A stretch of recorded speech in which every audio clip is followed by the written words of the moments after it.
PNP ট্রানজিস্টরের ম্যাথ। এটা পিএনপি ট্রানজিস্টর, নট এনপিএন। এর আগে আমরা যতগুলো ম্যাথ দেখেছি সব এর আগের ম্যাথগুলো আমাদের এনপিএন ট্রানজিস্টর ছিল। তো এই ম্যাথে আমাদের পিএনপি ট্রানজিস্টর। সো আমাদের এখানে আসলে বের করতে হবে ভোল্টেজ গেইন। সো এই ম্যাথটাতে আসলে আমাদের ডিসি এবং এসি অ্যানালাইসিস দুটোই করতে হবে। as like last ক্লাসের ম্যাথটাতেও আমাদের ডিসি এসি দুটোই অ্যানালাইজ করতে হয়েছে। সো এই ম্যাথটাতেও আসলে আমাদের এসি এবং ডিসি দুটোই অ্যানালাইজ করতে হবে। এবং এই ম্যাথটা হচ্ছে আমাদের পিএনপি ট্রানজিস্টরের ম্যাথ। তো এটা আমাদের সার্কিট। আমরা প্রথমে আসলে ডিসি অ্যানালাইসিস করব। তো আমরা জানি ডিসি অ্যানালাইসিস করতে নিলে আমাদের এসি ভোল্টেজ ইনপুট এসি ভোল্টেজটাকে জিরো কনসিডারেশনে আনতে হয়। এই ভোল্টেজটাকে জিরো ধরতে হয়, তার মানে শর্ট সার্কিট হয়ে যাবে এখানে। আর ক্যাপাসিটরটা ওপেন হয়ে যায়, তার মানে যখন ক্যাপাসিটরটা ওপেন হয়ে যায় তখন আলটিমেটলি এটা এমনিও বাদ হয়ে যায়, এই পার্টটা পুরোটাই বাদ হয়ে যাচ্ছে। সো আমার এই ক্যাপাসিটরটা ওপেন হয়ে যাওয়ার কারণে এই পার্টটা আমার পুরোটাই বাদ হয়ে যাচ্ছে। সো এই পার্টে আমার কিছুই নাই এখানে। দেন আমার এখানকার ক্যাপাসিটরটাও ওপেন হয়ে যাবে, তো আমার এই পার্টটাও বাদ হয়ে যাবে। তার মানে ইনপুট এবং আউটপুট এই দুটো পার্টই বাদ যাচ্ছে এখানে, ইনপুট এবং আউটপুট দুটো পার্টই বাদ যাচ্ছে। তো এখান থেকে ডিসি অ্যানালাইসিস থেকে তোমরা একটা জিনিস শিখতেও পারবা যে যদি কখনো পিএনপি ট্রানজিস্টর হয় তখনও কিভাবে ম্যাথটাকে আমাকে আগাতে হবে আর কি, কিভাবে শুরু করতে হবে। তো এটাও অ্যাজ ইউজুয়াল তোমার বিজেটি এনপিএন বলো আর পিএনপি বলো, দুইটার ক্ষেত্রেই আমাদের কেভিএল শুরু করতে হবে বেজ অ্যামিটার বরাবর। তার মানে এটা তো আমাদের বেজ, এটা তো অ্যামিটার, তার মানে আমাকে এই লুপে কেভিএল করতে হবে। এখন ক্লকওয়াইজ নাকি অ্যান্টি ক্লক সেটা ডিপেন্ড করবে এই অ্যারো সাইনের উপরে। সো এই অ্যারো সাইন দেখে আমরা বুঝতে পারছি যে এটা অ্যান্টি ক্লকওয়াইজে আমাদের কেভিএল করতে হবে। এই লুপে আমাদের অ্যান্টি ক্লকওয়াইজে কেভিএল করতে হবে, বেজ অ্যামিটার বরাবর কেভিএল করতে হবে anti clockwise. For anti clock এটা ডিপেন্ড করে তোমাদের ওখানকার যে একটা অ্যারো সাইন আছে সেটার উপরে ভিত্তি করে। সো এখানকার অ্যারো সাইন দেখে আমরা বুঝতে পারছি যে এটাকে আমাদের অ্যান্টি ক্লকে কেভিএল করতে হবে। সো আমরা যদি এখন কেভিএল করি তাহলে আমরা বুঝতে পারবো যে কেভিএল, এখানে কেভিএল করার অর্থ হচ্ছে আমার এইখান থেকে স্টার্ট করে এই পর্যন্ত আসতে হবে। সো তাহলে আমরা বলতে পারি যে ভিই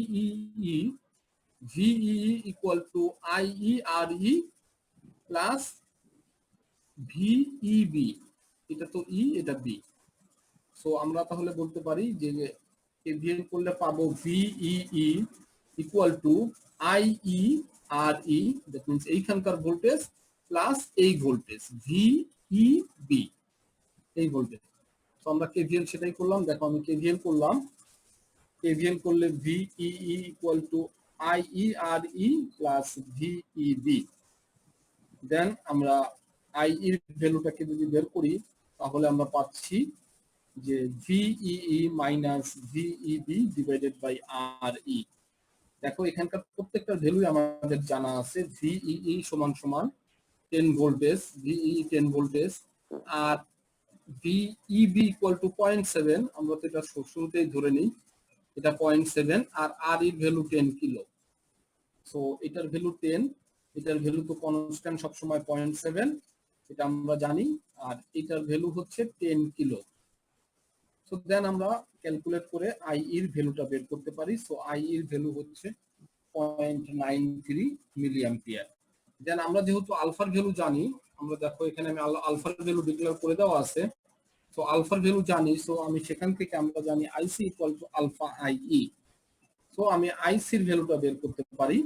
আইসির ভ্যালুটা আসলো হচ্ছে 0.92। দেন আমি আইবির ভ্যালুটাও খুব সহজেই বের করতে পারবো। IB equal to IE minus IC, so IB equal to 0.01 milli ampere. এখন একটা জিনিস আমাদের, যখন আমরা ডিসি অ্যানালাইসিস করি তখন আমাদের কি করতে হয়, এই বিজেটিটাকে যে অ্যাক্টিভ মোডে আছে সেটা প্রমাণ করতে হবে। সো অ্যাক্টিভ মোডে আছে কিনা সেটা প্রমাণ করার জন্য আমাদের একটা এখানে বেজ ভোল্টেজ এবং কালেক্টর ভোল্টেজটা আমাদের জানা দরকার। সো বেজ ভোল্টেজটা তো জিরো, আমরা সার্কিট দেখেই বুঝতে পারতেছি এই সার্কিটে বেজের 0 ভোল্টেজ। এখন এই কালেক্টরের এই পয়েন্টের ভোল্টেজটা আমাকে বের করতে হবে, এই ভিসি এই পয়েন্টের ভোল্টেজটা আমাকে বের করতে হবে। সো এই পয়েন্টের ভোল্টেজ বের করতে চাইলে আমরা সেই কারেন্টের ইকুয়েশন ইউজ করতে পারি। আমরা জানি যে আইসি সমান সমান ভিসি এই voltage minus VCC divided by RC. তো আমরা তাহলে আবার আমি আবার বলছি যে আইসি সমান সমান ভিসি এই পয়েন্টের ভোল্টেজ মাইনাস এই পয়েন্টের voltage VCC divided by RC. দেখো আইসি সমান সমান VC minus VCC divided by RC. So এইখান থেকে আমরা ভিসির মানটা জানি না, আর ভিসিসির ভ্যালু হচ্ছে -10 ভোল্টেজ। ভিসিসির ভ্যালু হচ্ছে -10 ভোল্টেজ। এই দেখো ভিসিসির ভ্যালু -10 ভোল্টেজ, ভিসিসির ভ্যালু -10 ভোল্টেজ। তো আমি -10 ভোল্টেজ বসালাম, দেন আমি ভিসির ভ্যালুটা বের করলাম। দেখা যাচ্ছে ভিসির ভ্যালু হচ্ছে -5.4 ভোল্ট, -5.4 ভোল্ট। তো এটার দ্বারা আসলে কি বোঝাচ্ছে, দেখো এখানে আছে হচ্ছে মাইনাস, এই পয়েন্টের ভোল্টেজ হচ্ছে -5.4 ভোল্ট, এই পয়েন্টের ভোল্টেজ -5.4 ভোল্ট। তো এইখানে যে আমাদের ডায়োডটা আছে, সো এই ডায়োডটা তো আমার এই দিকে ডিরেকশন করা, তো সামনে আছে 0 ভোল্টেজ বাট পিছনে আছে মাইনাস ভোল্টেজ। সো আমাদের এই ডায়োডটা reverse bias, that means collector base জাংশনটা আমার রিভার্স বায়াসে আছে। কালেক্টর এখানকার ডায়োডটা রিভার্স বায়াসের অর্থ হচ্ছে কালেক্টর বেস জাংশনটা reverse bias. So emitter base junction forward bias, collector base junction reverse bias, তার মানে হচ্ছে আমার বিজেডিটা অ্যাক্টিভ মোডে আছে সেই কন্ডিশনটা। তো আমি ফাইনালি সেটাই বললাম যে VCC smaller then VB, so BJD that means এই পিএনপি টাইপ বিজেটিটাও আমার অ্যাক্টিভ মোডে আছে। সো এইটা হচ্ছে আমাদের ডিসি পার্টের অ্যানালাইসিসটা শেষ হয়ে গেল। এটা হচ্ছে আমাদের ডিসি পার্টের অ্যানালাইসিসটা শেষ হয়ে গেল। তো তোমাদের যদি কোনো কোশ্চেন থাকে তাহলে করতে পারো, আদারওয়াইজ আমি এখন এসি পার্টের অ্যানালাইসিসে যাব।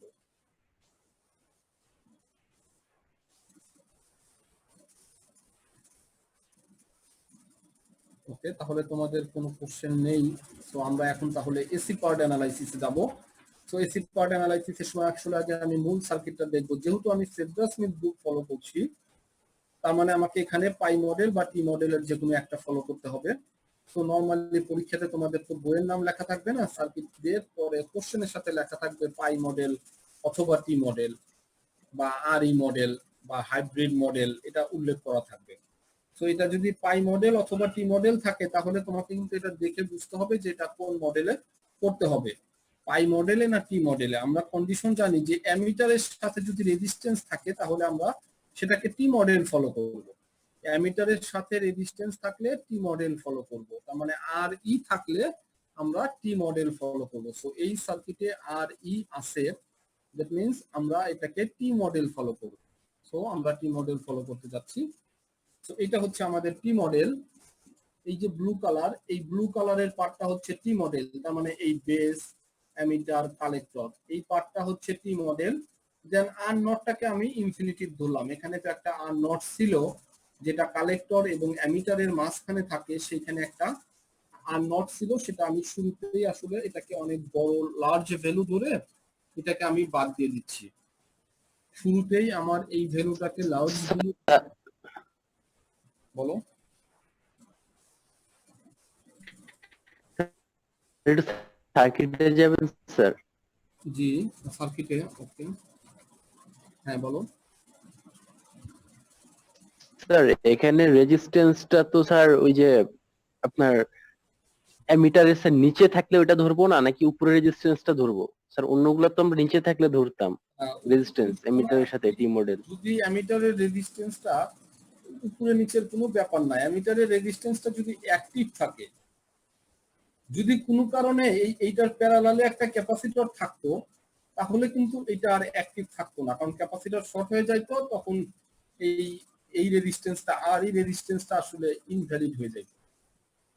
তো যার কারণে আমরা তখন পাই মডেল ব্যবহার করতে পারতাম। কিন্তু এইখানকার রেজিস্ট্যান্স দেখো, এখানকার আর ইটা অ্যাক্টিভ থাকবে, এইখানকার আর ইটা বাদ যাবে না, এই আর ইটা আমাদের অ্যাক্টিভ থাকবে, কারণ ক্যাপাসিটরটা কিন্তু এই দিকে চলে গেছে, এই ক্যাপাসিটর যদি এই দিকে চলে যেত, এই ক্যাপাসিটর যদি এইটার সাথে মিলে যাইতো, তখন কিন্তু এই আরইটা বাদ যাইতো, তুমি পাই মডেল ব্যবহার করতে পারবা। কিংবা তুমি একটা জিনিস দেখো, আমরা ওকে পাই মডেলের কখনো আর ই রেজিস্ট্যান্স নাই, আমরা যেটাতেই আর ই রেজিস্ট্যান্স আছে, তার মানে আর ই রেজিস্ট্যান্সটা আছে এবং অ্যাক্টিভ থাকবে, সেটাতে টি মডেল নিতে হবে। বাট আর ই রেজিস্ট্যান্স আছে বাট এটা ইনভ্যালিড হয়ে যাবে, তখন আসলে আমার টি মডেল ইউজ করবা না, তখন পাই মডেল ইউজ করবা। ক্যাপাসিটরটা সিরিজে থাকলেও তো একই হতো, তাই না? হ্যাঁ, সিরিজে দেখবা যে আর ই এর সাথে একটা সিরিজে না মানে স্যার আরেকটা parallel-এ। প্যারাল, হ্যাঁ স্যার, আর ক্যাপাসিটরটা সিরিজে থাকলো কি এর সাথে, দেন হ্যাঁ, তো স্যার ক্যাপাসিটর যদি ক্যাপাসিটর সিরিজে থাকেও তখন দেখবা ক্যাপাসিটর তো শর্ট হয়ে যাবে, ক্যাপাসিটরের পার্টটা শর্ট হয়ে গেল, কিন্তু আর ই রেজিস্ট্যান্সটা থাকবেই। ঠিক ওকে আছে? স্যার। আচ্ছা, সো তাহলে আমরা টি মডেলে চলে গেলাম। সো এটা টি মডেল।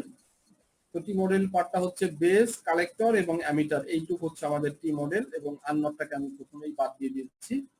সো এখন আমাদের বেজের সাথে আমাদের মূল সার্কিটে বেসটা সরাসরি গ্রাউন্ড ছিল, সো এখানেও আমি বেসটাকে সরাসরি গ্রাউন্ড দিয়ে দিলাম। দেন আমাদের কি কালেক্টরের সাথে কি ছিল, কালেক্টরের সাথে আমাদের একটা আরসি ছিল, কালেক্টর রেজিস্ট্যান্স ছিল, এবং কালেক্টর রেজিস্ট্যান্সের অপর প্রান্তে আমাদের একটা ডিসি ভোল্টেজ ছিল। দেখো আমি যদি আরসি ধরি, দেখো এই আরসির রেজিস্ট্যান্স এবং এর অপর প্রান্তে ডিসি ভোল্টেজ, সো এটা তো শর্ট হয়ে যাবে, তার মানে আরসিটা থাকবে এবং আরসির অপর প্রান্ত শর্ট হয়ে যাবে, গ্রাউন্ড হয়ে যাবে, আরসির অপর প্রান্তটা গ্রাউন্ড হয়ে গেল, আরসি থাকলো এবং অপর প্রান্তটা গ্রাউন্ড হয়ে গেল। আরসি এর সাথে একটা ক্যাপাসিটর দিয়ে আউটপুট ছিল, আমরা জানি ক্যাপাসিটর শর্ট হয়ে যায়, সো ক্যাপাসিটর শর্ট হয়ে গেল, আউটপুট ভোল্টেজটা আমাদের থাকবে। আচ্ছা, এখন দেখবো আমরা অ্যামিটার পার্টের সাথে কি ছিল। তো অ্যামিটার পার্টের সাথে আমাদের ছিল হচ্ছে একটা ক্যাপাসিটর হয়ে অ্যামিটার পার্টটা, এই অংশটা যদি দেখি তাহলে আমরা দেখবো একটা ক্যাপাসিটর ছিল যেটা শর্ট হয়ে যাবে, তার মানে শর্ট হয়ে ইনপুট ভোল্টেজ থাকবে অ্যামিটারের সাথে, এইটাই তো অ্যামিটার, অ্যামিটারের সাথে ক্যাপাসিটরটা শর্ট হয়ে ইনপুট ভোল্টেজ থাকবে। দেখো এক অ্যামিটারের সাথে, এই তো অ্যামিটারের সাথে ক্যাপাসিটরটা শর্ট হয়ে ইনপুট ভোল্টেজটা থাকলো। আচ্ছা, আরেকটা আছে অ্যামিটারের সাথে আমাদের একটা রেজিস্ট্যান্স আছে, অ্যামিটারের সাথে একটা রেজিস্ট্যান্স আছে, সো আমার এই রেজিস্ট্যান্সটা থাকবে, আর এই রেজিস্ট্যান্সের অপর প্রান্ত কি গ্রাউন্ড হয়ে যাবে যেহেতু ডিসি ভোল্টেজ আছে। তো আর ই রেজিস্ট্যান্স থাকবে অ্যামিটারের সাথে এবং অপর প্রান্তটা, এর অপর প্রান্তটা গ্রাউন্ড হয়ে যাবে। দেখো আর ই রেজিস্ট্যান্সটা অ্যামিটারের সাথে থাকলো এবং তার অপর প্রান্ত গ্রাউন্ড হয়ে গেল। সো এটা হচ্ছে আমাদের টি মডেল সার্কিট। তো এটা আমার টি মডেল সার্কিট। এখন টি মডেল সার্কিটের উপরে তোমাদের আর কোনো কোশ্চেন আছে কিনা সার্কিটটার ব্যাপারে? যদি না থাকে তাহলে আমি এখন স্যার এটাকে অন্য মডেল দিয়ে করা যায় তো? অনেক জটিল হয়ে যাবে, রেজাল্ট মিলবে না, অনেক জটিল হয়ে যাবে। কাছাকাছি কিছু একটা হয়তো বা আসবে, কিন্তু এটা অনেক জটিল হয়ে যাবে। যেটা তোমার 5 লাইনে শেষ করা যায় সেটা 25 লাইন লাগবে, বা 25 লাইনেও শেষ হচ্ছে না। সো আমরা এই টেকনিকটা ফলো করব যে অ্যামিটারের সাথে রেজিস্ট্যান্স আছে, সুতরাং টি মডেল ফলো করব, অ্যামিটারের সাথে রেজিস্ট্যান্স নাই সুতরাং পাই মডেল ফলো করব। আর স্যার আরই মডেল? আরই মডেল তো শুধু বয়েল স্টেট বই হচ্ছে সবই আরই মডেল, বয়েল স্টেট বই কখনো টি মডেল নাই, দেখবা বয়েল স্টেট বই কখনো টি মডেল নেই।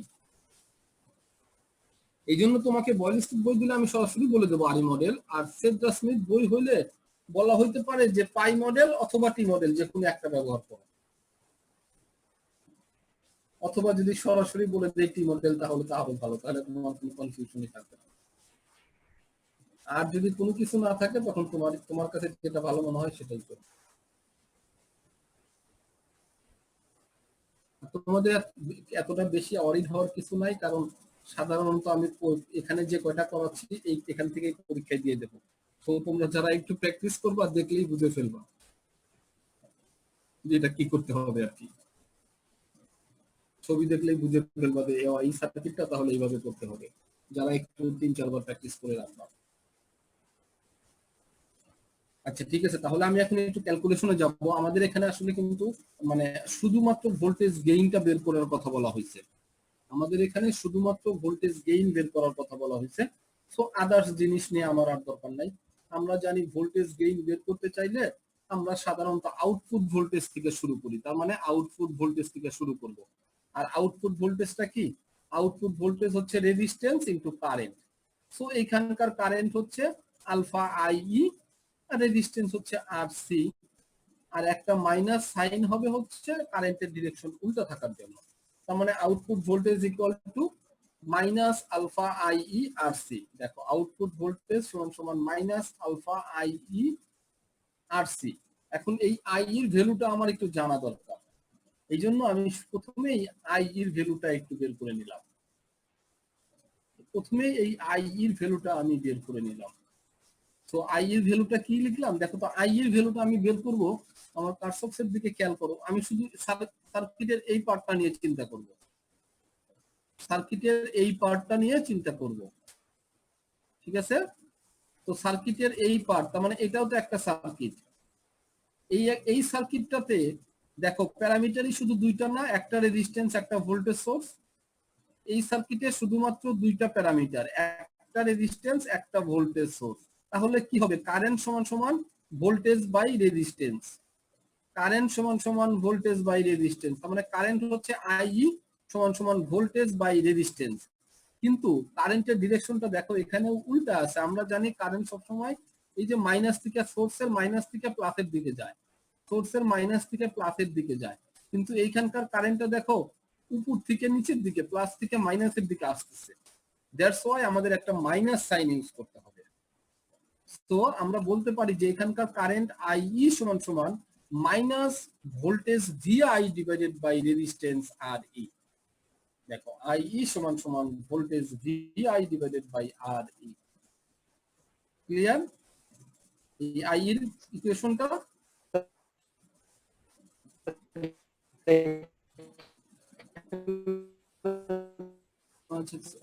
সরি আমি কথা শুনতে পাচ্ছি না। কারেন্টও আছে স্যার, ওই স্যার বি পয়েন্টে আচ্ছা বি পয়েন্টে, নিলাম না কেন স্যার আইবি? আচ্ছা এইখানকার না বলতেছি স্যার, ওই যে একটা তো স্যার বেস কারেন্ট আছে স্যার আইবি, স্যার ওটা আচ্ছা নিলাম না কেন স্যার? আচ্ছা এই আইবিটা মানে কি? এই আইবিটা তো দুই দিকেই যাইতে পারে। এই আইবিটার পার্টটা কি হবে? আইবি প্লাস এই কারেন্ট, এই দুটো কারেন্ট মিলেই কিন্তু আই, তাই না? এই দুটো কারেন্ট মিলে আই না? আচ্ছা তুমি যদি আমি এই সার্কিট থেকেও এই দুইটা কারেন্ট মিলে, এই কারেন্ট আর এই কারেন্ট মিলে আইই, আবার আইবি আমার দরকার নাই, কারণ হচ্ছে আসলে আমার আইবিটা দরকার হবে না, আমি এই জন্য আইবি নিয়ে চিন্তা করব না। দেখো আমি যখন আউটপুট ভোল্টেজ বের করব তখন আমার আইই দরকার।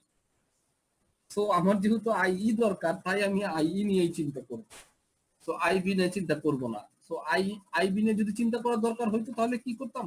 প্রথমে আইই বের করতাম, দেন আমি এখান থেকে আইবি বের করতে পারতাম। এই যে এইখানে যদি আমি এই পয়েন্টে যদি কেসিএল করি, আইই বের করার পরে এই পয়েন্টে কেসিএল করলে আমি সহজেই আইবি বের করে ফেলতে পারবো।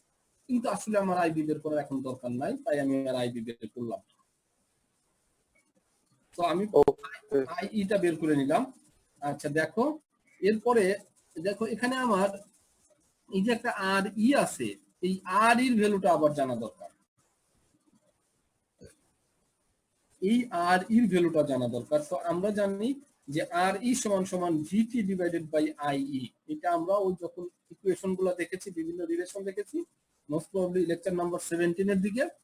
সো ওই সময় আমরা এই ইকুয়েশনটা দেখে আসছি যে আর ই সমান সমান ভিটি ডিভাইডেড বাই আইই। আমরা ভিটি সম্বন্ধে জানি যে থার্মাল ভোল্টেজ, যেটা 25 বা 25 বা 26 মিলি ভোল্ট, এন্ড আইইটা আমরা কিছুক্ষণ আগে বের করেছি। এই আই এর ভ্যালুটা আমরা কিছুক্ষণ আগে বের করেছি। এই যে আই এর ভ্যালুটা আমরা কিছুক্ষণ আগে বের করেছি। সো এই ভ্যালুটা আমি এখানে বসালাম। দেন আমরা দেখতে পেলাম যে আর ই সমান সমান 27 ওহম, আর ই সমান সমান 27 ওহম। তো আমি বোধহয় এর আগে তোমাদের বেশ কয়েকবার বলেছিলাম যে আর এর ভ্যালু সবসময় খুব ছোট হয়, এটা সাধারণত 20 ওহমের দিকে থাকে, বাট আর পাইটা কিন্তু আবার বড় হবে, আর পাইটা কিলো রেঞ্জে থাকবে, আর পাইটা কয়েক কিলো, সেটা হইতে পারে যে 1 কিলো অর 5 কিলো সামথিং এরকম। এটা হয় হচ্ছে আর পাই। মানে আর পাইটা কিলো রেঞ্জে থাকে, আর আর ইটা সাধারণত ভ্যালু খুবই ছোট, এটা 20 ওহমের আশেপাশে থাকবে। তোমরা যত অঙ্কই করো দেখবা যে এটার ভ্যালু 20 ওহমের আশেপাশে আছে। কখনো যদি তোমার আর এর ভ্যালু 1 কিলো হয়ে যায় তখন বুঝবা যে তোমার ম্যাথটা ভুল হয়ে গেছে, কারণ আর এর ভ্যালু কখনো 1 কিলো হবে না। ওকে, তাহলে আমি আর এর ভ্যালুটা বের করে নিলাম।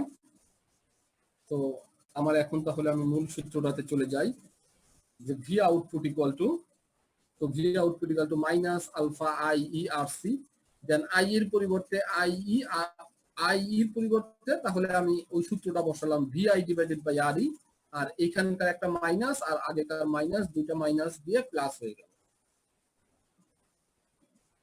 তো দেখো এখন আমি এই যে ইনপুট ভোল্টেজ ভিআইটাকে রাইট সাইড থেকে লেফট সাইডে নিয়ে আসলাম, রাইট সাইড থেকে লেফট সাইডে নিয়ে আসলাম, দেন আমাদের এই পার্ট থাকলো।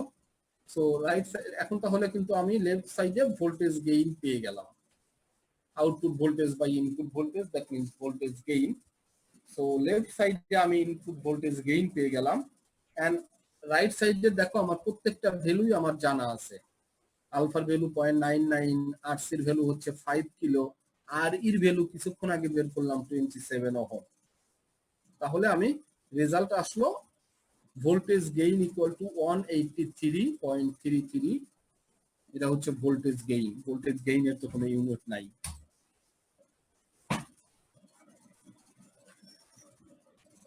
So voltage gain equal to 183.33. That means যে ইনপুট ভোল্টেজ যদি 1 মিলিভোল্ট হয় তাহলে আউটপুট ভোল্টেজ হবে 183 মিলিভোল্ট। ঠিক আছে, এন্ড এখানে দেখো এখানে মাইনাস সাইন নাই, তার মানে ফেজ রিভার্সও এখানে হবে না, এখানে আসলে ফেজ রিভার্সও হবে না।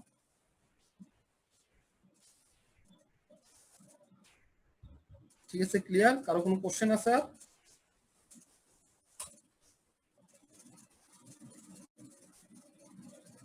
ওকে, যদি তোমাদের আর কোনো কোশ্চেন না থাকে তাহলে আমি আরেকটা সার্কিটে চলে যাব। তো যে সার্কিটটা হচ্ছে আমাদের এই হাইব্রিড মডেল সার্কিট।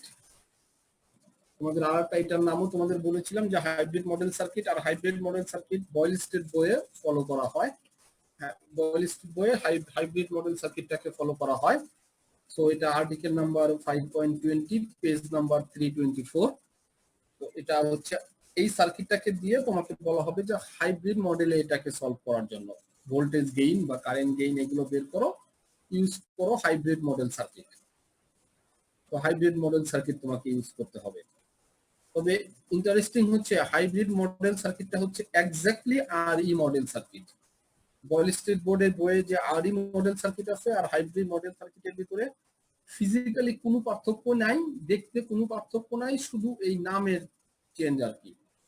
এখানে তোমাদের ওইখানে বোধহয় নাম ছিল আর ই, তার পরিবর্তে হবে এইচ আই ই, আর এখানে ছিল বিটা আইবি, তার পরিবর্তে হবে এইচ এফ ই আইবি, আর নটটার পরিবর্তে হবে, আর নটের পরিবর্তে হবে one divided by H O E. শুধু এই নামের পার্থক্য আর কি, শুধু নামের পার্থক্য। হ্যাঁ বলো। HIE, HFE এগুলো কি? আচ্ছা, এগুলো হচ্ছে প্যারামিটার। তোমার যদি এগুলো আরো একটু ডিটেইল পড়তে ইচ্ছা করে তাহলে তুমি একটু বইটা দেখে নিও, প্রত্যেকটা প্যারামিটার। আমরা আসলে এটা নিয়ে এত ডিটেইল পড়াচ্ছি না, এই একটা ইকুয়েশনই পড়াবো। তো তোমার যদি এই প্রত্যেকটা নাম এগুলা এরকম, যেরকম যে আর নটটা ছিল মানে বা আর ই ছিল, সো এই জিনিসটাও এই সেম এই ধরনেরই একটা নেম আর কি। তো তোমার যদি আরো একটু বেশি একটু পড়তে ইচ্ছা করে না, তুমি একটু এই বইটা দেখে নিও আর কি।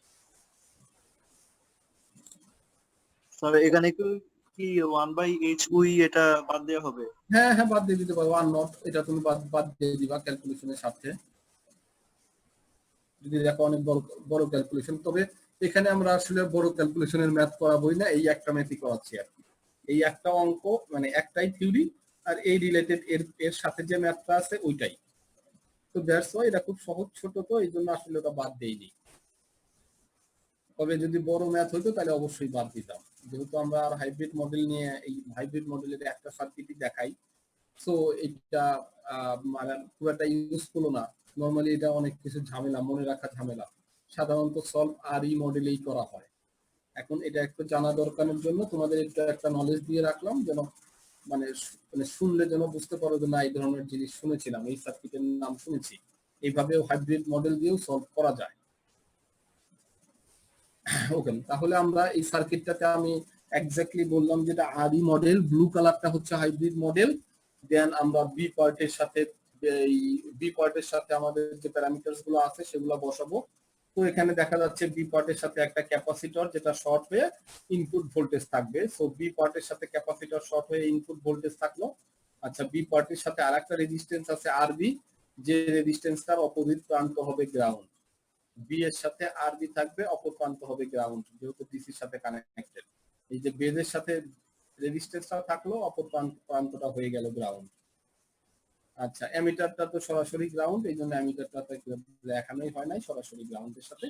এখন কালেক্টরের সাথে কি ক্যাপাসিটরটা শর্ট হয়ে আউটপুটটা থাকবে, কালেক্টরের সাথে ক্যাপাসিটর শর্ট হয়ে আউটপুট ভোল্টেজ থাকলো। আর হচ্ছে কালেক্টরের সাথে আমাদের রেজিস্ট্যান্স আছে, রেজিস্ট্যান্সটা থাকবে, কালেক্টরের রেজিস্ট্যান্সটা থাকবে এবং অপর প্রান্তটা গ্রাউন্ড হয়ে যাবে। কালেক্টর রেজিস্ট্যান্স থাকবে, অপর প্রান্ত গ্রাউন্ড হবে। দেখো, কালেক্টর রেজিস্ট্যান্স থাকলো, কালেক্টর রেজিস্ট্যান্স থাকলো এবং অপর প্রান্ত গ্রাউন্ড হয়ে গেল। তো আমার এটা হচ্ছে হাইব্রিড মডেল সার্কিটটা আমার ড্র করা হয়ে গেল। এবং এখান থেকে আসলে অ্যাজ ইউজুয়াল বের করতে হবে input impedance, output impedance, voltage gain, সামটাইমে কারেন্ট গেইনও বলা হয়। সো তাহলে আমি যদি এই প্যারামিটার গুলো বের করতে চাই, তো ইনপুট ইম্পিডেন্স তার মানে এই পাশ থেকে দেখা, তার অর্থ হচ্ছে এই সাইড থেকে দেখা। তো এটা অ্যাজ ইউজুয়াল তোমাদের জন্য এখন আসলে এটা খুবই সিম্পল হওয়ারই কথা যে এই পাশ থেকে যদি রেজিস্ট্যান্স দেখি তখন আমি এই দুইটা রেজিস্ট্যান্সকে দেখতে পাবো এবং এই দুইটা রেজিস্ট্যান্স প্যারালালে আছে।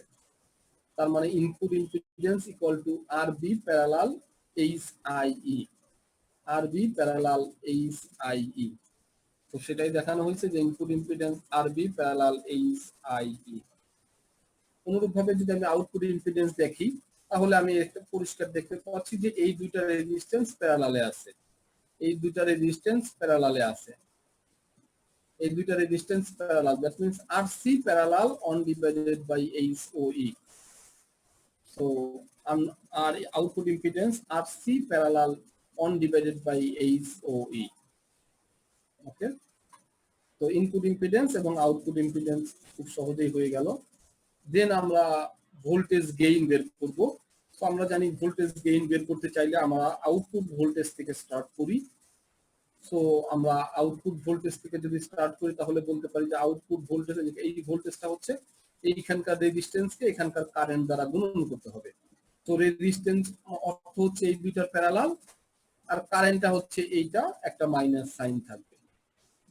তার মানে voltage equal to minus H F E I B into এই দুইটার parallel, R C parallel one divided by H O E. দেখো সেটাই করলাম, output voltage equal to minus কারেন্টটা দিলাম, এটা এটা হচ্ছে কারেন্ট আর এটা হচ্ছে রেজিস্ট্যান্স। ওকে, দেন আমি আইবি এর পরিবর্তে আইবিটাকে আমি আসলে একটু চেঞ্জ করব। সো দেখো, আইবিটাকে যদি চেঞ্জ করতে চাই, আমরা জানি এই আইবি মানে এইখানকার কারেন্টের অর্থ কি, এইখানকার কারেন্টের অর্থ হচ্ছে এইখানকার ভোল্টেজকে এইখানকার রেজিস্ট্যান্স দ্বারা ভাগ করব। এইখানকার কারেন্ট মানে হচ্ছে আইবি মানে হচ্ছে এইখানকার ভোল্টেজকে এইখানকার রেজিস্ট্যান্স দ্বারা ভাগ করব। এইখানকার ভোল্টেজ কোনটা, এই তো parallel VI. So VI divided by H I E, তার মানে আইবি সমান সমান VI divided by H I E. তো সেটাই বলা হয়েছে যে আইবি সমান সমান VI divided by H I E.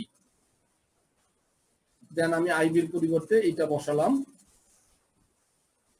তো তারপরে আমি এইচ আইটাকে, এই যে ভিআইটাকে, তো ভিআইটাকে রাইট সাইড থেকে লেফট সাইডে নিয়ে গেলাম। এখন আমার এই পার্টটা থাকলো। তো লেফট সাইডে আমার দেখো, এখন আমার লেফট সাইডে ভোল্টেজ গেইনটা চলে আসছে।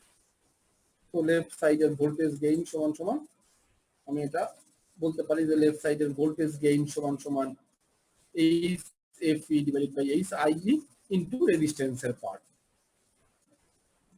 আচ্ছা, অনুরূপভাবে আমি যদি কারেন্ট গেইন বের করি তার মানে output current divided by input current.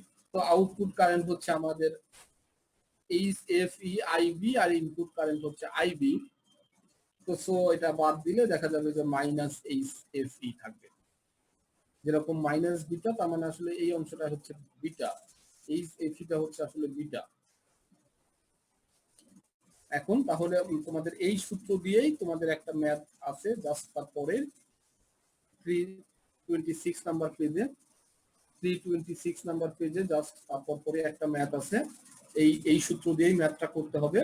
তো তোমরা এই ম্যাথটা প্র্যাকটিস করে রেখো আর কি। সাধারণত যদি আসে পরীক্ষায় হাইব্রিডের এই থিওরিটা বা এই ম্যাথটা আসবে আর কি। ঠিক আছে, এখন এখানেও তাহলে কোনো মানে ইন্ডিভিজুয়াল কোনো ক্যারেক্টারিস্টিক্স নাই যে চিনার যে কোন মডেলটা করবো, এখানে হাইব্রিড মডেল কিভাবে চিনবো? আচ্ছা আমি আরেকটু আবার বলো, আমি একটু জোরে বলো, আমি শুনতে পাইনি। স্যার এখানেও কি তাহলে মানে সার্কিট দেখে বুঝতে পারবো না যে হাইব্রিড মডেল করা লাগবে এরকম কিছু?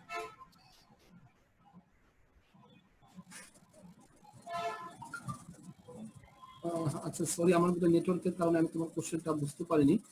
স্যার এখানেও কি মানে সার্কিট দেখে আমরা মানে কিভাবে বুঝবো যে হাইব্রিড মডেল করা লাগবে স্যার, ওটাই বলছি। এটা বলে দেবো, হাইব্রিড মডেল করতে হলে অবশ্যই বলে দেবো, অবশ্যই বলে দেবো। আর যদি ম্যাথ হয় তাহলে দেখবা যে এই যে এরকম এই বিভিন্ন এইচ প্যারামিটার দেওয়া থাকবে, এইচ প্যারামিটার মানে এইচ আই, এইচ এফ এইসব জিনিস দেওয়া থাকবে আর কি। তখন বুঝতে হবে যে এইসব এইচ প্যারামিটার দেওয়া আছে মানে হাইব্রিডে করতে হবে। স্যার এই স্লাইডটা তো নাই ক্লাসরুমে, সরি, এই স্লাইডটা তো দেন নাই হাইব্রিডের। হ্যাঁ হ্যাঁ, এটা স্লাইডটা আসলে এটা 27 নম্বর লেকচারে ছিল, তো ওইটা আসলে এখন দুটো লেকচার আমি একসাথে করে ফেলছি। এটা হয়তো আমি আবার আপলোড করে দেবো আর কি, 27-6টা আবার আপলোড করে দেবো। কিংবা এখন আসলে তোমার যেহেতু বই নাম্বারও দেওয়া আছে, আমি হয়তো আপলোডই করে দেবো, অথবা তুমি যেহেতু এখানে নাম্বার প্যারামিটারস এর নাম্বারগুলো দেওয়া আছে সরাসরি বই থেকেও দেখে নিতে পারো আর কি। বইটা তো আপলোড করে দেওয়া আছে, তারপর আমি লেকচার আপলোড করে দেবো আর কি। স্যার 6th এডিশন সেট দাসমিক স্যারের বইটাকে আপলোড করে দেওয়া হয়েছে। 6th এডিশনে বয়েল স্টেটেরটা আছে, ঠিক আছে, আমি বয়েল স্টেটের বইটা আপলোড করে দেবো। আমি যখন বসি তোমাদের লেকচার ওই যে লাস্ট ভিডিওটাও আপলোড করবো, আজকের ভিডিও আর তোমাদের এই লেকচার প্লাস বই সবকিছু আপলোড করে দেবো।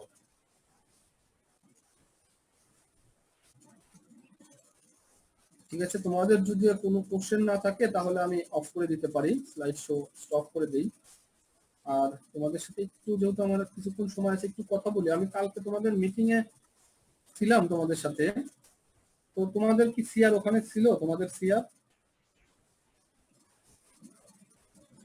কালকের মিটিং এ, বা তোমাদের সিআর কি ক্লাসে আছে?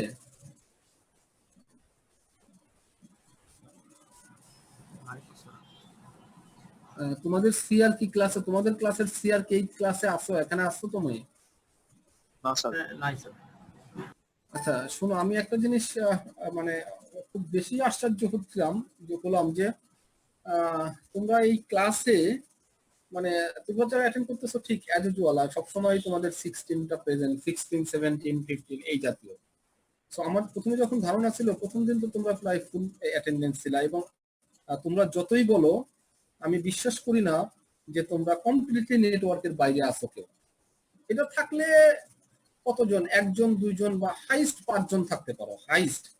বাট আমার মনে হয় না যে এই যুগে কোনো একটা লোক বা বিশেষ করে একটা ইঞ্জিনিয়ারিং পড়া কোনো একটা স্টুডেন্ট সে কমপ্লিটলি নেটওয়ার্কের বাইরে আছে, এটা আমি বিশ্বাস করব না।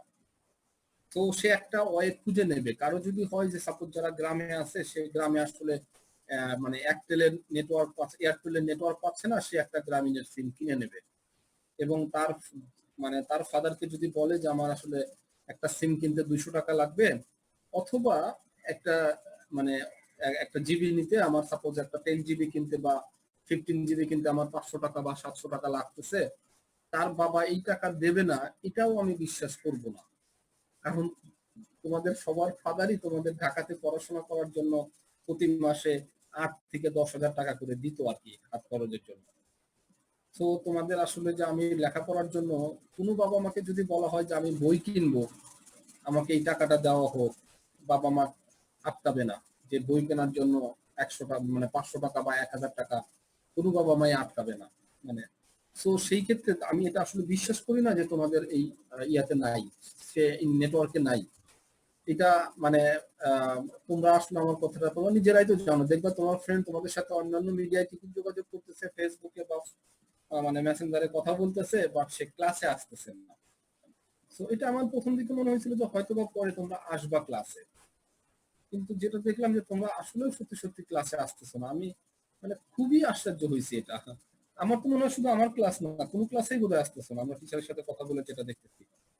তবে আশ্চর্যের বিষয় হচ্ছে আমার কিছু রিলেটিভ তারা খুবই অখ্যাত প্রাইভেট ইউনিভার্সিটিতে পড়ে, মানে আসানুল্লাহ, তারা আসানুল্লাহতে চান্স পায় নাই মানে কি তারা আসানুল্লাহতে অ্যাপ্লাই করার সাহসী পায় নাই। তো আমি পরশুদিন তার সাথে কথা বললাম, সে তাদের ক্লাস অনলাইনে শুরু হচ্ছে, সে গ্রামে আছে, সে এবং যথেষ্ট নিডি ফ্যামিলির ছেলে, সে গ্রামে আছে, সে তার ল্যাপটপ নাই, তার একটা মোবাইল আছে, সেই মোবাইল দিয়ে সে ক্লাস করে। এবং তাকে জিজ্ঞেস করলাম, সে ক্লাস করার সময় তার বাসাতে নেটওয়ার্ক থাকে না, সে অনেক দূরে গিয়ে, একটু দূরে গিয়ে কিংবা অন্য কারো বাসায় গিয়ে যেখানে নেটওয়ার্ক থাকে সেখানে বসে বসে ক্লাস করে এবং 100% ক্লাস করে। এবং আশ্চর্য হলাম তাদের ক্লাসের অ্যাটেন্ডেন্সও নাকি 100%। বললো যে আমাদের ক্লাসের অ্যাটেন্ডেন্স একদমই 100%। ইভেন যারা থিওরি ক্লাসে ফিজিক্যালি যারা ক্লাসে অ্যাবসেন্ট থাকতো, কিন্তু এই অনলাইনের ক্লাসে তারা 100% পেয়ে যাবে।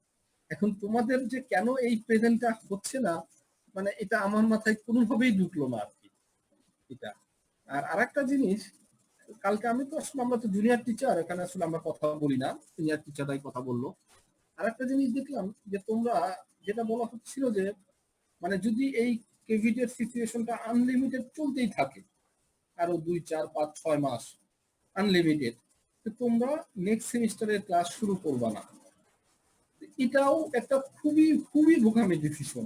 জীবনের সময়ের দাম আছে, আমেরিকাও ডিক্লেয়ার করছে তারা ফুল ক্লাস মানে ইয়াতে নিয়ে আসবে। হার্ভার্ড ইউনিভার্সিটি, অক্সফোর্ড ইউনিভার্সিটি তারা ডিক্লেয়ার করে দিছে, তোমরা হয়তো দেখতে পারবা যে তারা ফুল ক্লাস অনলাইনে নেবে। তো যুগের সাথে তো আগাতে হবে আর সময়ের মূল্যটাও দিতে হবে।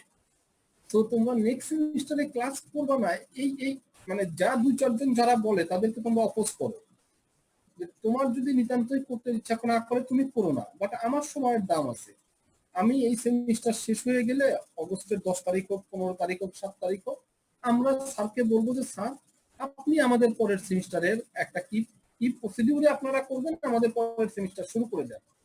জীবনের পরীক্ষা যখন আসবে তখন আবার পরীক্ষা দিবা। পরিস্থিতি তো কোশ্চেন তো টিচাররা করবে। এইবারকার কোশ্চেন গুলো সারা বাংলাদেশের অ্যাজ ইউজুয়াল তোমরা হয়তো বা শুনে থাকবা 1971 সালে নাকি প্রায় সবাইকেই পাস করে দিয়েছিল, কিংবা ওই সময় যারা ফাইনাল পরীক্ষা হয়েছিল সেই পরীক্ষাটাও খুবই রিল্যাক্সের পরীক্ষা হয়েছিল। তো আমরা কিন্তু ওই 71 সনের মতো যাবো না যে পরীক্ষা ছাড়াই পাস করে দেবো। আমরা অবশ্যই পরীক্ষা নেব, 3 ঘন্টারই পরীক্ষা নেব, ফিজিক্যালি পরীক্ষা নেব। হয়তো বা আমরা একটু কোশ্চেনটা সহজ করবো অন্য সেমিস্টারের তুলনায়, বা ইন ফিউচারে যে ধরনের কোশ্চেন করবো তার চাইতে সহজ কোশ্চেন করবো, যেন তোমাদের, আমরাও তো বুঝতে পারতেছি তোমাদের এই মানে এই যে হ্যাম্পারটা হচ্ছে। বাট আমার রিকোয়েস্ট থাকবে তোমরা কোনোভাবেই তাদেরকে প্রশ্রয় দিও না যারা বলে যে না আমরা পরের সেমিস্টারের ক্লাস করবো না। জীবনের সময়ের দাম অবশ্যই আছে, সময়ের মূল্য অবশ্যই আছে। তোমরা যত ইভেন তোমরা পুশ করবো যে স্যার যত তাড়াতাড়ি পারেন আমাদের নেক্সট সেমিস্টার শুরু করে। হ্যাঁ বলো।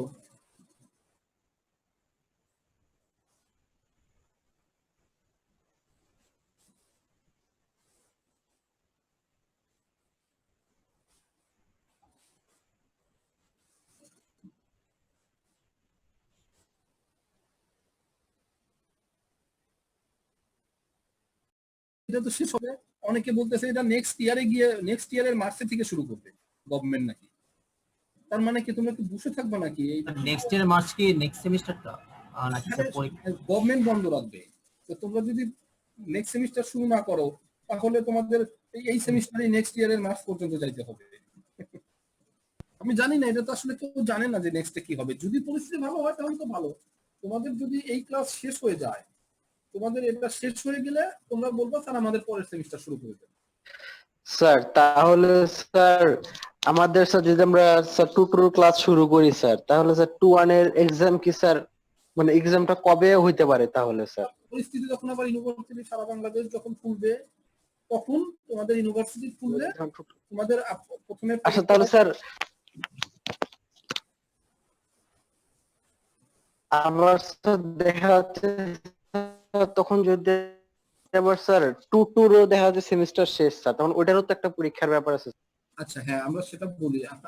আমার ওপিনিয়ন হচ্ছে সেই সময় পরিস্থিতি সেই সময় দেখা যাবে। তো আমার ওপিনিয়ন হবে যদি এরকম এই পুরো বছরটা চলে যায়, তোমাদের যদি এই পরের সেমিস্টারও ক্লাস শেষ হয়ে গেল, ওকে, আমার ওপিনিয়ন যেটা হবে তখন ইউনিভার্সিটি খুললে প্রথম 1 মাস তোমরা 1-1 এর ক্লাস মানে 2-1 এর ক্লাস আবার করবা, রিভিশন ক্লাস করবা, তারপরে প্র্যাকটিক্যাল গুলা করবা, করে 15 দিন পিএল, তারপরে আবার 15 দিন বা 21 দিন ফাইনাল পরীক্ষা দিলাম।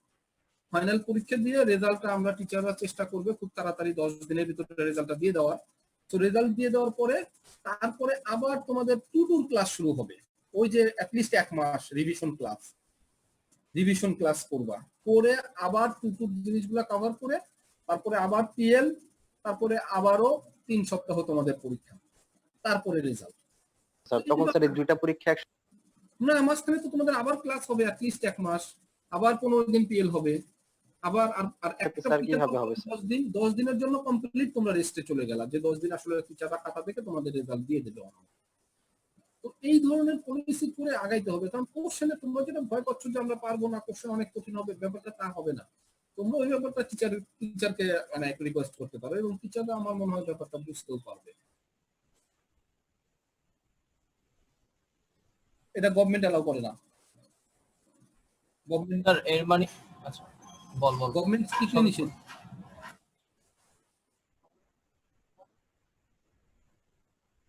না না না না না, মানে এখন পর্যন্ত নাই। এটা যদি কেউ করে থাকে ইলিগাল কাজ করছে বাংলাদেশে। তাহলে এক্সাম হলে কি ফিজিক্যালি এক্সাম হবে? হ্যাঁ, আমাদের গভর্নমেন্টের নিয়ম যে ফিজিক্যালি স্যার এক্সাম, এখন পর্যন্ত এই নিয়ম। স্যার অ্যাসাইনমেন্টের ব্যাপারটা, অ্যাসাইনমেন্ট যদি দিয়ে দেওয়া হতো নাকি ওটাই স্যার অনলাইন এক্সাম হিসেবে বলা হচ্ছে? না না না, ওর অ্যাসাইনমেন্ট হবে হচ্ছে কুইজটাকে অ্যাসাইনমেন্ট হিসেবে, কুইজের রিপ্লেসে অ্যাসাইনমেন্ট হবে। স্যার একটা কথা বলতাম। হ্যাঁ অবশ্যই বলো। স্যার আমাদেরকে এখন রিসেন্ট যে মিটিং গুলো হচ্ছে, মিটিং এর পারপোসে দুইটা অপশনে রাখছে, ওখানে কিন্তু অপশন 1 কে প্রায়োরিটি দিচ্ছে, আর অপশন 1টা হচ্ছে যে যেটা এখন বলছে যে অ্যাসাইনমেন্টের মাধ্যমে নাকি মানে উঠাই দেওয়া, এই জিনিসটা তো আমরা চাচ্ছি না। না না, এটা তো এটা ভার্সিটি কেমনে বলে মানে? না না, ভার্সিটিও বলে না, এটা ভার্সিটি বলতেও পারবে না। তো গভর্নমেন্ট স্যার মিটিং এ নাকি এটা নিয়ে আলোচনা হয়েছে স্যার। না না না, আমি মিটিং এ ছিলে, এটা নিয়ে 2-1 জন বলতে পারে, কিন্তু এটা অ্যালাউ করবে না। ওইটা না না, তোমরা বোধহয় একটু বুঝছো, ওইটা স্যার বলছে যে যদি গভর্নমেন্ট এরকম ইনস্ট্রাকশন দেয়, এখন আমার ফিউচারে কি গভর্নমেন্ট বলবে আমি তো সেটা জানি না। আমি এখন পর্যন্ত জানি যে বলছে অনলাইনে পরীক্ষা নেওয়া যাবে না, এই এই এখন পর্যন্ত পেবেন।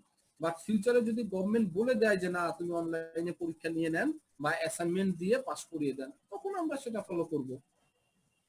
অথবা আমরা যদি ভাবি যে না আমরা এটা এত সহজে ফলো করবো না, আমরা তোমরা পরীক্ষায় দিবা, ওকে দিও, কিন্তু তোমরা এটা কখনোই করো না যে এই সেমিস্টার শেষ হয়ে গেলে, সাপোজ আমাদের নেক্সট মান্থের মাঝামাঝিতে শেষ হয়ে যাবে, তারপরে কমপ্লিটলি বসে থাকবা বা একই জিনিসই আবার রিভিশন করবা।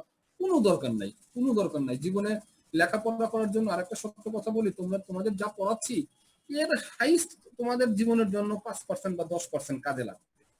এই ইলেকট্রনিক্স এর সাবজেক্টই বলো, যে সাবজেক্টই বলো, নতুন সাবজেক্টে পড়বা, হায়ার এডুকেশনে যারা যাবা, তখন তুমি শুধু ওই বিজেটি আর ডায়োড এই জিনিসগুলোই চিনবা, দেখবা ওখানকার ফাংশন অনেক আলাদা, অনেক আপডেট।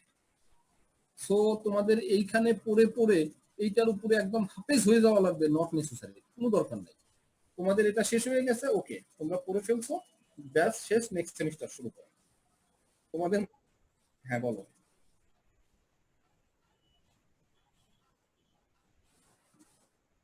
না না, এটা হচ্ছে ডিপেন্ড করতেছে, আমাদের যেটা টিচার মিটিং এ বলা হয়েছে যে আমাদের আসলে নেক্সট মান্থের 15 তারিখ পর্যন্ত হয়তো বা সময় লেগে যাবে এই সেমিস্টারটা শেষ করতে।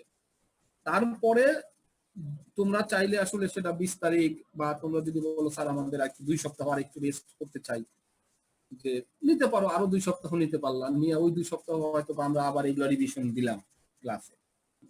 পরের মাসে বললো যে আমরা সেপ্টেম্বরের 1 তারিখ থেকে নেক্সট সেমিস্টার শুরু করবো, এটাও করতে পারো। বাট আমি প্রিফার করব যে অগস্টের 20 তারিখের দিকেই তোমরা শুরু করে দাও। এটা সাধারণত 10 তারিখ বা 15 তারিখের ভিতরে শেষ হয়ে যাবে। একটা সপ্তাহ হয়তো বা তোমরা একটু রিভাইজ ক্লাসে রাখতে পারো, রেখে সেপ্টেম্বরের আগস্টের 20 তারিখ থেকে, এটা আমার পার্সোনালি আর কি, মানে মানে আমি যদি একজন স্টুডেন্ট থাকতাম তাহলে আমি এটাই করতাম যে আগস্টের 20 তারিখ থেকে আমরা নেক্সট সেমিস্টার স্টার্ট করে দিই। স্যার ঈদের ছুটি সহ এই টাইম লাগবে? হ্যাঁ, ঈদের আমাদের ওটাই আলোচনা হয়েছে, ঈদের ছুটির সহই বোধহয় আমাদের 10 তারিখ থেকে 15 তারিখের ভিতর শেষ হয়ে যাবে। মানে আমারটা আসলে আমি ঈদের জন্য হয়তো একটা দুইটা ক্লাস আমার বাদ যাবে, বাট আমি হাইস্ট 15 তারিখের ভিতরে আমার শেষ হয়ে যাবে ক্লাস।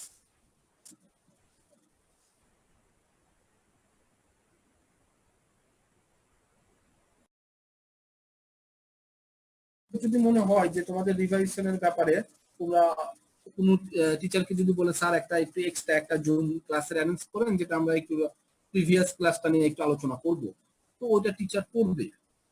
বাট আমার মানে তোমাদের প্রতি রিকোয়েস্টও থাকবে বা অ্যাডভাইসও থাকবে, তোমরা নেক্সট মান্থের 20 তারিখে বা 15 তারিখের ভিতর যদি সব শেষ হয়ে যায়, নেক্সট মান্থের 20 তারিখ থেকে তোমরা শুরু করে দাও, আবার নেক্সট সেমিস্টারটা স্টার্ট করে দাও।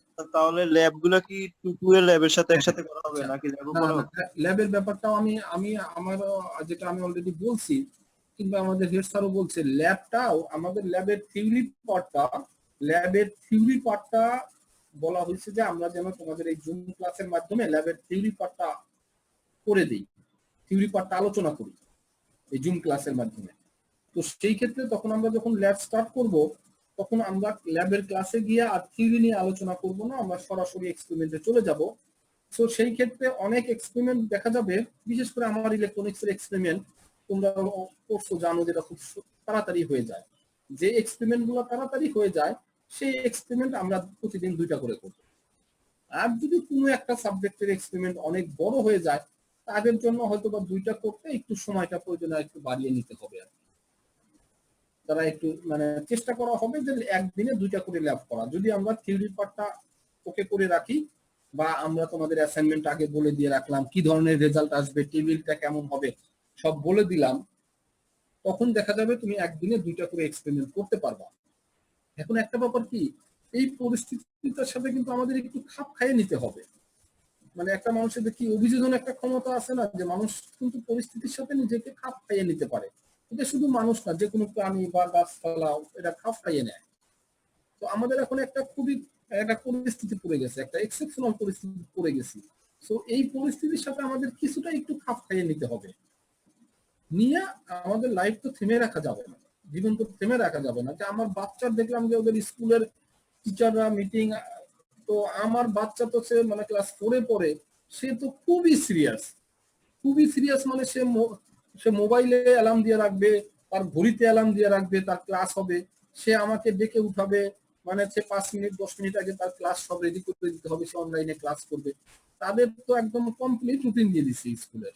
মানে স্কুলে যেরকম প্রতি ঘন্টা একটা করে ক্লাস হয়, একটা না স্কুলের রুটিন এইভাবে আর কি। দেখা যাবে যে এখন আমি পুরো 2টা পর্যন্ত আমার বাচ্চার ক্লাস থাকবে প্রতিদিন, 2টার পরে হয়তো আমি ল্যাপটপটা পাবো তোমাদের সাথে ক্লাস নেওয়া। তো এরকম মানে পরিস্থিতির সাথে তোমাদের একটু খাপ খাইয়ে নিতে হবে। অন্যান্য ইউনিভার্সিটি তো সবাই ক্লাস করতেছে অনলাইনের ব্যাপারটাকে সবাই মানে মানে এখন এই পরিস্থিতিতে আমাদের এটা মেনে নিতে হবে আর কি, ব্যাপারটা হচ্ছে সেটা। তো তোমাদের যারা বলে যে না আমরা পরীক্ষা না দিয়ে এই সব শেষ না করে পরের সেমিস্টারে যাব না, এটা তো খুব একটা মানে মোটেই ওয়াইজ ডিসিশন না। কেন, বাংলাদেশেও এখনো অনেক অনেক জায়গায় লেখাপড়া আছে যে 1 বছর পর পরীক্ষা হয়, সেমিস্টার ওয়াইজ পরীক্ষা না, 6 মাস পর পরীক্ষা হয় না, 1 বছর পরে পরীক্ষা হয়। তোমরাও তো পরীক্ষা এসএসসি এইচএসসি পরীক্ষা দিয়ে আসছো, 2 বছর পরে পরীক্ষা দিয়ে আসছো। কেন, তোমরা কি কভার করো নাই? অবশ্যই করছো। 2 বছরের কোর্স একবারে পরীক্ষা দিয়ে কভার করে আসছো। তাহলে প্রয়োজনে যদি 2 সেমিস্টারের পরীক্ষা একসাথেও দিতে হয়, কভার করবা। এইটা বলবা যে স্যার আমাদের মাঝখানে একটু গ্যাপ রেখে দেন। আমরা মাঝখানে যেমন আমি যেটা বললাম যে 1 মাস আবার ক্লাস হবে, তারপরে আবার 15 দিন পিএল থাকবে, তারপরে 21 দিন পরীক্ষা হবে। পরীক্ষাটা বলতে পারো স্যার 21 দিনের কাছে 25 দিন করে দেন, প্রত্যেকটা পরীক্ষার আগে 5 দিন করে গ্যাপ দিয়ে দেন আমাদের। এইরকম ভাবে করে তোমরা অ্যাডজাস্ট হয়ে যাও, অবশ্যই পারবা। এটা না পারার তো কিছুই নাই।